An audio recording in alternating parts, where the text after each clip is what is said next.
महिलेला गुंगीचं औषध देत तिच्यावरती शारीरिक अत्याचार केल्याप्रकरणी नाशिकचा भोंदूबाबा अर्थात नाशिकचा कॅप्टन अशोक खरात याला नाशिक पोलिसांनी अटक केली. महिलेला गुंगीचं औषध दिलं, त्यानंतर तिच्यावरती वारंवार अत्याचार केले. या प्रकरणी नाशिकमध्ये सरकारवाडा पोलीस स्टेशनमध्ये या महिलेनं गुन्हा दाखल केला. पोलिसांनी भल्या पहाटे हा नराधम असणारा कॅप्टन अशोक खरात याला ताब्यात घेतलं. ज्यावेळेस पोलिसांनी हा अशोक खरात याला ताब्यात घेतलं, त्यावेळी या अशोक खरात याच्याकडचे जे डिजिटल डिव्हाइसेस होते ते पोलिसांनी जप्त केले आणि ज्यावेळी पोलिसांनी हे डिजिटल डिव्हाइसेस चेक केले त्यावेळेस पोलिसांच्या पायाखालची वाळू सरकली. त्याचं महत्वाचं कारण म्हणजे या डिजिटल डिव्हाइसेस मध्ये म्हणजे अर्थात पेन ड्राईव्ह मध्ये पोलिसांना तब्बल 58 अश्लील व्हिडिओ आढळले आणि हे 58 अश्लील व्हिडिओ अल्पवयीन मुलींचे, उद्योगपतींचे, त्याचबरोबर अनेक महिलांचे, सेलिब्रिटींचे असल्याची प्राथमिक माहिती मिळते. खरं तर पोलिसांनी ज्यावेळेस पुढे तपास केला त्याचबरोबर हे 58 व्हिडिओ नसून त्यापेक्षा हा जो आकडा आहे तो अधिक वाढलेला आहे. जवळपास 100च्या जवळ हा अश्लील व्हिडिओचा आकडा पोहोचलेला आहे. खरं तर ज्या महिलेने ही तक्रार दाखल केली त्या तक्रारीमध्ये या एफ-आय-आर मध्ये नेमकं काय म्हणण्यात आलेलं आहे हे सगळंच आपण या व्हिडिओच्या माध्यमातून जे आहे ते समजून घेणार आहोत. नमस्कार, मी राजरत्न जोंधळे आणि तुम्ही पाहताय टॉप न्यूज मराठी. खर तर ही जी महिला आहे, जी महिलेनी नाशिकच्या सरकारवाडा पोलीस स्टेशन मध्ये तक्रार दाखल केली, एफ-आय-आर दाखल केली. या एफ-आय-आर मध्ये नेमकं काय म्हटलेलं आहे हेच आता आपण पाहणार आहोत. खर तर ही जी महिला होती ती अनेक दिवसांपासून जवळपास 2019 पासून ती वैतागलेली होती, ती परेशान होती कारण तिला तिचं लग्न जे आहे ते कुठे जमत नव्हतं. त्याचबरोबर तिला लग्नासाठी चांगलं आणि श्रीमंत स्थळ हवं होतं आणि त्याचबरोबर तिला कुठे नोकरी मिळेल का, त्याचबरोबर तिला चांगलं स्थळ मिळेल का, यासाठी तिच्या घरचे तिच्यासाठी स्थळ पाहत होते. 2019 मध्ये खर तर हा जो बाबा आहे नराधम कॅप्टन अशोक खरात याच्या बाबतची जी माहिती आहे तिच्या कुटुंबियांना समजलेली होती. एका व्यक्तीमार्फत तिच्या कुटुंबियांना असं समजलं की नाशिकमध्ये एक अशा पद्धतीचा बाबा आहे, त्याच्याकडं जे आहे दैवी शक्ती आहे, तो खडे देतो आणि त्या खड्याच्या आधारे चांगले स्थळ मिळतात, त्याचबरोबर आपल्यावरती ते दुःखाचा कोप आहे तो दूर होतो. अशा पद्धतीची माहिती ह्या पीडित महिलेच्या कुटुंबियाला मिळाली आणि त्यानंतर त्यांनी ठरवलं की त्या पीडित महिलेने तिच्या कुटुंबियासोबत जात ह्या पहिल्यांदा ह्या बाबाची जी आहे त्याच्या नाशिकमधलं जे ऑफिस आहे त्या ऑफिसमध्ये जात भेट घेतली. भेट घेतल्याच्या नंतर जर पाहिलं तर सुरुवातीला ह्या बाबांनी या महिलेला काही मंत्र जाप केले आणि त्यानंतर या महिला जी आहे ती गेली. परंतु हा जो सगळा प्रकार घडलेला आहे, हा जो अश्लीलतेचा जो कळ झालेला आहे त्याची सुरुवात जी झालेली आहे ती जुलै 2021 मध्ये झालेली आहे. खरं तर जुलै 2021 मध्ये जर पाहिलं तर लग्नासाठी ही जी महिला आहे तिला एक स्थळ आलेलं होतं. ह्या स्थळाबाबत विचारणा करण्यासाठी ही जी महिला आहे तिच्या कुटुंबियासोबत ही जी पीडित आहे तिच्या कुटुंबियासोबत जी आहे हा अशोक खरात ह्या बाबाकडे गेलेली होती, या नराधमाकडे गेलेली होती. त्यावेळेस या नराधमाने या पीडित महिलेला एक खडा दिला आणि तो जो खडा आहे तो खडा जो तिला आहे तो गळ्यात घालायला सांगितला आणि तिला असं सुद्धा सांगितलं होतं की जर हा गळ्यातला खडा काढलीस तर तुझं लग्न मोडेल, असं सुद्धा या बाबांनी जे आहे त्या पीडित महिलेला सांगितलं होतं. लग्न जमल्याच्या नंतर या पीडित महिलेला जी आहे ती कॉलेजला जायला सुरुवात केली. पीडित मुलीने कॉलेजला जायला सुरुवात केली.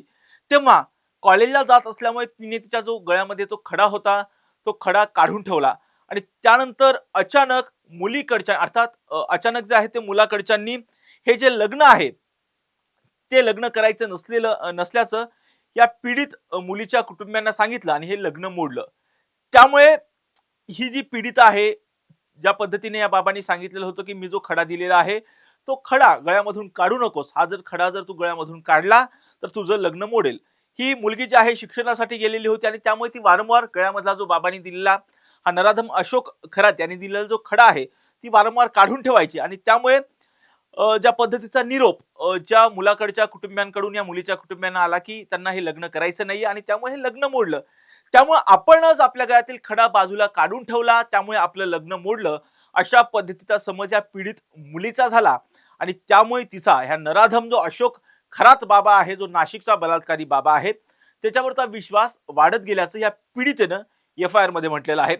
त्यानंतर आपल्याला अनेकदा अनेक लग्नासाठी स्थळ आले असं सुद्धा या पीडितेने जे आहे ते एफ-आय-आर मध्ये म्हटलेलं आहे आणि अनेक स्थळ आल्याच्यामुळं यापूर्वी जे आहे स्थळ आलेलं होतं ते स्थळ आपण खडा काढून ठेवल्यामुळे आपलं स्थळ मोडलं असं या पीडितेला समज झाला आणि त्यामुळे ह्या पीडितेला जी काही लग्नासाठी स्थळ यायची ती स्थळ कोणतं स्थळ चांगलं आहे हे विचारण्यासाठी ती ह्या नराधम अशोक खरात याच्याकडे जायची. खर तर अनेकदा अशोक खरातनं जी स्थळ आलेली होती ही स्थळ चांगलं नाहीत असं सांगितलेलं होतं. परंतु त्यानंतर एक स्थळ योग्य असल्याचं अशोक खरातनं या पीडितीला सांगितलं आणि त्यानुसार कुटुंबियांनी लग्न जुळवलं आणि त्यानंतर या पीडित मुलीचा जो आहे तो साखरपुडा केला. साखरपुडा केल्याच्या नंतर आपल्या होणाऱ्या पतीसह आपण या कथित बाबाच्या आशीर्वादासाठी गेलो. त्यावेळी या अशोक खरात नावाच्या बाबानं आपल्याला आणि आपल्या कुटुंबियांना जे आहेत कॅबिनच्या बाहेर बसण्यास सांगितलं आणि पीडितेला ध्यानस्थ करून प्रार्थना करायचं असल्याचं सांगत हे जे तिचे कुटुंबीय होते त्यांना बाहेर बसण्यास सांगितलं आणि आम्हाला जे आहे ध्यानस्थ अवस्थेमध्ये प्रार्थना करायचं आहे असं पीडित कुटुंबियाला सांगितलं आणि त्यानंतर हे पीडित महिलेचं जे कुटुंबीय होतं पीडित मुलीचं जे कुटुंबीय आहे ते बाहेर बसलं आणि त्यानंतर अशोक खरात याने जो आहे तो विश्वास संपादन केला ह्या पीडित कुटुंबियांचा विश्वास संपादन केला आणि त्यामुळे पीडित कुटुंबीय आहे ते त्या पीडित मुलीला आतमध्ये त्याच्या कॅबिन मध्ये ठेवलं आणि त्यानंतर हे जे कुटुंबीय आहे अशोक खरात बाबावरती विश्वास झाल्यामुळे प्रगल्भ असा विश्वास झाल्यामुळे हे पीडित कुटुंबीय जे आहे ते बाहेर बसला आणि ती मुलगीच फक्त त्या बाबासोबत त्या कॅबिन मध्ये होती. कॅबिन मध्ये असल्याच्या नंतर हा कथित बाबा जो आहे त्याने या पीडित मुलीसोबत आहे कुकृत्य करायला सुरुवात केली, अश्लील कृत्य करायला सुरुवात केली असं सुद्धा या पीडित मुलीने एफआयआर मध्ये म्हटलेलं आहे. त्याचबरोबर हा नराधम काय करायचा, हा नराधम अशोक खरात बाबा काय करायचा, सुरुवातीला आपल्याला तांब्याच्या भांड्यात पाणी द्यायचा आणि हे पाणी प्यायला सांगायचं असं सुद्धा या पीडित महिलेनं एफआयआर मध्ये म्हटलेलं आहे.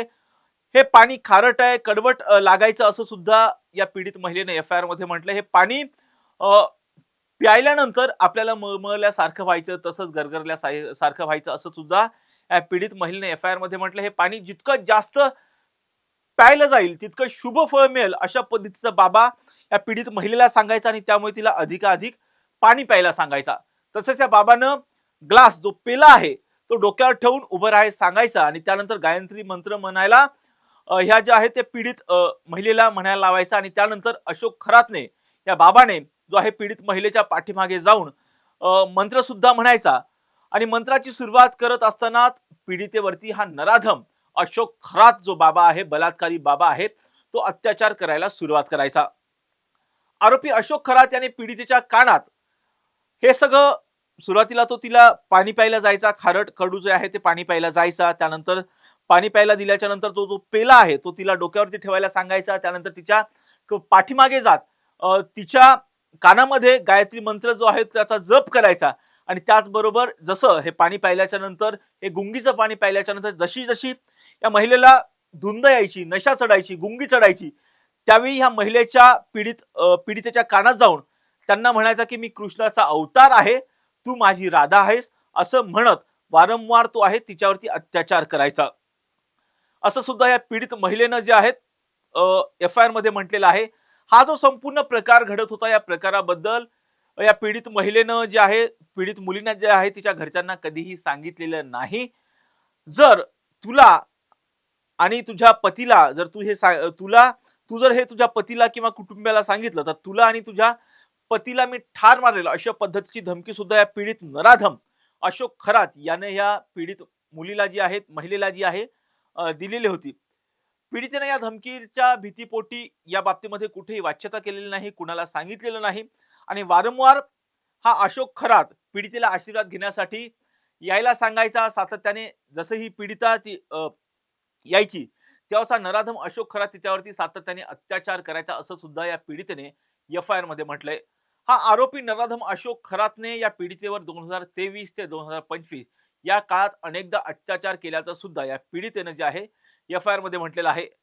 खर तर या संपूर्ण प्रकरणामुळे हा जो संपूर्ण प्रकार घडलेला आहे या प्रकारामुळे संपूर्ण राज्यातलं वातावरण जे आहे अक्षरशः ढवून निघालेलं आहे. खर तर ज्योतिषाच्या आहारी जाऊन म्हणजे तंत्र जाप किंवा मांत्रिकाच्या आहारी जाऊन महिलांचं किती मोठ्या प्रमाणात मध्ये नुकसान होतंय त्याचं एक ज्वलंत उदाहरण नाशिक मधून पुढे आलेलं आहे.